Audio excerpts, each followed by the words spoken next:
ఒక్కరికి పేరు పేరున ధన్యవాదాలు. Thank you. ధన్యవాదాలు చిన్ని అన్న. ఇది కేవలం విజయవాడ ప్రజలకు మీరు ఇచ్చిన గిఫ్ట్ కాదన్నా, ఇది ప్రతి తెలుగు వాళ్ళు గర్వంగా చెప్పుకునే ఉత్సవం. ఇది తెలుగు వారందరి ఉత్సవం అని తెలియజేస్తూ ఇప్పుడు జీవీఎల్ గారిని ఒక 2 నిమిషాలు సభను ఉద్దేశించి మాట్లాడాల్సిందిగా కోరుతున్నాం. అందరికీ నమస్కారం. నేను యాక్చువల్గా ఈరోజు విజయవాడ ఉత్సవాలు జరుగుతున్నాయంటే వెళ్ళి చూసొద్దామని రావటం జరిగింది.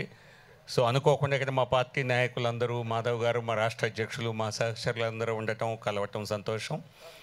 కేసినేని అదే భలేవాళ్ళే కోట.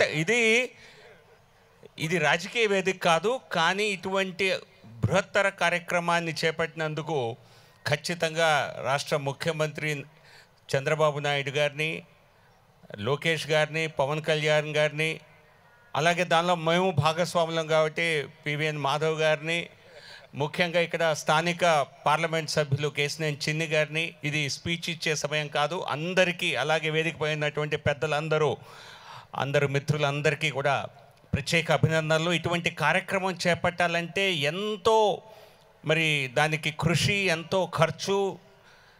అంటే ఇప్పటి వరకు జరిగిన కార్యక్రమాలు చాలా అత్యద్భుతంగా జరిగాయని talk of the town. So నేను ఈరోజు యాక్చువల్గా ఒక సంగీత కార్యక్రమం ఉంది, కారుణ్య గారు బహుశా పాడుతున్నారు. సో ఆయన కూడా ప్రత్యేకంగా రావాలి, మీరు రావాలంటే చూడాలని చెప్పి ఇక్కడికి రావటం జరిగింది.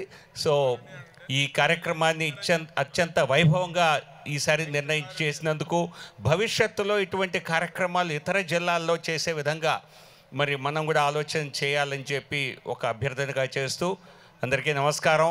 అందరికీ విజయదశమి శుభాకాంక్షలు. కనకదుర్గ అమ్మవారి ఆశీస్సులు అందరికీ ఉండాలని ప్రార్థిస్తూ నమస్కారం. అదేవిధంగా మన రాష్ట్ర